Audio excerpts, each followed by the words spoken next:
रात के अब 11 बज चुके थे। अब तो कोई बस मिलना मुश्किल है। अगर आज आखिरी बस ज़रा लेट छुट्टी होगी तो शायद मिल जाएगी, वरना आज की रात मुझे यहीं बस स्टॉप पे बितानी पड़ेगी। ऐसे अपने मन में ही सोचकर नागेश ने अपनी बैग ठीक की और सामने के बेंच पे जाकर बैठ गया। लेकिन नागेश को कहाँ पता था कि आज वो मौत का सफ़र करने वाला है। नागेश एक बड़ा ही होनहार लड़का था। उसने अपने जॉब के बल पर गांव में ज़मीन ली और उस पर घर बनाया है। घर वाले हमेशा से उसके पीछे पड़े रहते थे कि शादी कर लो, लेकिन वो कहता है कि जब तक मेरी पसंद की लड़की नहीं मिलेगी तब तक मैं शादी नहीं करूँगा। उसका कहना भी सही था। उसके दोस्तों की शादियाँ टूट चुकी थी या फिर उनमें झगड़े चल रहे थे, इसलिए वो चाहता था कि कोई ऐसी मिले जो उसको समझे। नागेश ने अपनी घड़ी घुमाकर टाइम देखा। 11:30 बज चुके थे। अब उसने बस आने की आस खो दी, लेकिन तभी सामने से हॉर्न मारते हुए एक बस आई। शुक्र है बस आई तो, नागेश ने अपने मन में कहा। कंडक्टर ने दरवाज़ा खोला और नागेश बस के पीछे के दरवाजे से अंदर गया। टिकट निकली और वो आराम से बैठ गया। लेकिन कंडक्टर ने कहा, ये बस आज रास्ते में ही रुकेगी, आखिरी स्टॉप पे नहीं जाएगी। आपको बीच से कुछ इंतज़ाम करना होगा। इसके इंजन में खराबी है, बहुत गर्म हो चुका है। नागेश को और पसीने चालू हुआ। रात बढ़ रही थी, लेकिन परेशानी खत्म होने का नाम नहीं ले रही थी। जो होगा अब देखा जाएगा, ये सोच के नागेश खिड़की से बाहर देखने लगा। ठंडी हवा अंदर आ रही थी, काफ़ी अच्छा लग रहा था। उसने सामने बस में देखा तो ड्राइवर के पीछे कोई बैठा था। उसने खड़े होकर देखा तो वो एक औरत थी। इतनी रात को इस रास्ते पे कोई औरत को नागेश ने इससे पहले कभी नहीं देखा था। उसने सोचा कि ड्राइवर या कंडक्टर का कोई रिश्तेदार होगा। अब नागेश को खुद नहीं पता था कि बस आगे जाकर कहाँ छोड़ने वाली थी। अब 12 बज चुके थे। बस एक जगह कर आवाज़ करके रुक गई बस। ड्राइवर बोला, अब यहाँ से बस आगे नहीं जाएगी, तुम उतर कर अपना जाने का जुगाड़ कर लो। नागेश का घर आने को अभी कम से कम 10 मील का फासला था और रास्ते से घना जंगल, पैदल जाना खतरे से खाली नहीं था। नागेश नीचे उतरा और रास्ते पे एक जगह जाके रुक गया। उसके पीछे वो औरत भी उतरी। नागेश ने उसको जैसे ही देखा, वो तो बस उसको देखता ही रह गया। वो भला की खूबसूरत थी। वो एक लड़की थी। उसको देखकर नागेश अपने घर जाने की परेशानी भूल गया। वो तो उसको देखता ही रह गया। उसको भी कुछ ऐसे ही किसी खूबसूरत लड़की की तलाश थी। सामने जाकर नागेश ने उससे बात करना चालू किया। आप इतनी रात को कहाँ जा रही हैं? ये बस वाले भी ना ऐसे बीच रास्ते में ही उतार दिया। उस लड़की ने एक बार नागेश को देखा। उसकी आंखें बहुत ही खूबसूरत थी। नागेश उसकी आंखों में खो गया।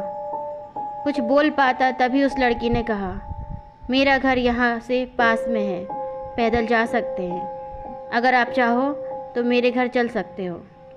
नागेश ने सोचा, एकदम से कोई उसको घर चलने के लिए कह रहा है। वो ज़रा संभल गया। उसने कहा, नहीं, मैं यहीं रुकता हूँ, कोई मिल जाएगा तो मैं अपने घर तक चला जाऊँगा, बेवजह आपको तकलीफ़ होगी। वो लड़की बोली, अरे घबराओ मत, मैं और मेरी माँ रहती हैं घर में, अगर चलना हो तो चलो साथ। इतना विश्वास नागेश के लिए काफ़ी था। वो उसके पीछे चल पड़ा। घना जंगल और कच्चा रास्ता। नागेश ने चप्पल पहनी थी। उसको जल्दी चलना मुश्किल हो रहा था। काफ़ी दूर जाने के बाद अब नागेश के पैर गीली मिट्टी में फंसने लगे थे। रास्ते में दोनों ने बिल्कुल भी बात नहीं की। अचानक नागेश की चप्पल कीचड़ में अटक गई। वो निकलने के लिए अपने मोबाइल का टॉर्च चालू करके नीचे झुका और चप्पल को हाथ में लेकर खड़ा हुआ। सामने भयंकर अंधेरा था, कुछ भी दिख नहीं रहा था। पीछे वो रास्ता जहाँ वो बस छोड़कर आया था, और ना ही वो लड़की जिसके पीछे वो यहाँ तक आया था। उसने आवाज़ लगानी चाहिए, लेकिन आवाज़ क्या देता और किसको? वो नाम भी तो नहीं जानता था उस लड़की का। हे भगवान, अब मैं क्या करूं? कहाँ जाऊं? नागेश खुद को कहने लगा। नागेश ने अपने मोबाइल में देखा तो अब बैटरी भी नहीं है ज़्यादा और नेटवर्क भी नहीं था उस जंगल में। लाइट लगाने के लिए काम आएगी सोचकर उसने मोबाइल को बंद किया, लेकिन आजू बाजू देख के पता चल रहा था कि कोई जंगली जानवर नज़दीक आ रहे हैं। उसने चढ़ने लायक एक पेड़ देख लिए और उस पर चढ़कर बैठ गया। वहाँ उसको कोई खतरा नहीं था। अपना बैग लेकर वो एक टहनी पर बैठ गया। नींद आ रही थी, लेकिन उसको वो लड़की का चेहरा सामने आ रहा था और डर था कि अगर सो गया और नीचे गिर गया तो लेने के देने पड़ जाएंगे। इसलिए आँख फाड़ के उल्लू की तरह जाग रहा था। नीचे खूंखार जंगली सुअर घूम रहे थे। अच्छा हुआ वो ऊपर था, वरना क्या होता पता नहीं। थोड़ी देर बाद चिड़ियों की आवाज़ से समझ गया कि अब सुबह होने वाली है। अब उसका डर थोड़ा कम हुआ। थोड़ा उजाला आते ही उसने वो लड़की का घर तलाश करने निकल गया। काफ़ी दूर जाने के बाद एक घर दिखा। ज़रा पुराना सा था। नागेश ने देखा कि अब सामने जंगल थोड़ा कम है, और थोड़ा सामने जाकर देखा तो एक बहुत दूर कुछ और भी घर दिख रहे थे। शायद कोई गांव था। वो वापस उसी घर की तरफ आया। बाहर से आवाज़ लगाई, कोई जवाब नहीं आया। उसने खिड़की से झांक कर देखा। दीवार पर कुछ फोटो थे पुराने। उसमें वो लड़की थी जो कल रात को मिली थी। उसने कहा था उसकी माँ भी यहीं रहती है, लेकिन वो तो कहीं दिखी नहीं। नागेश के मन से वो लड़की भूली नहीं जा रही थी। वो उसी घर के बाहर उसका इंतज़ार करते रुक गया। तभी कुछ भेड़ बकरियां लेके एक आदमी आया।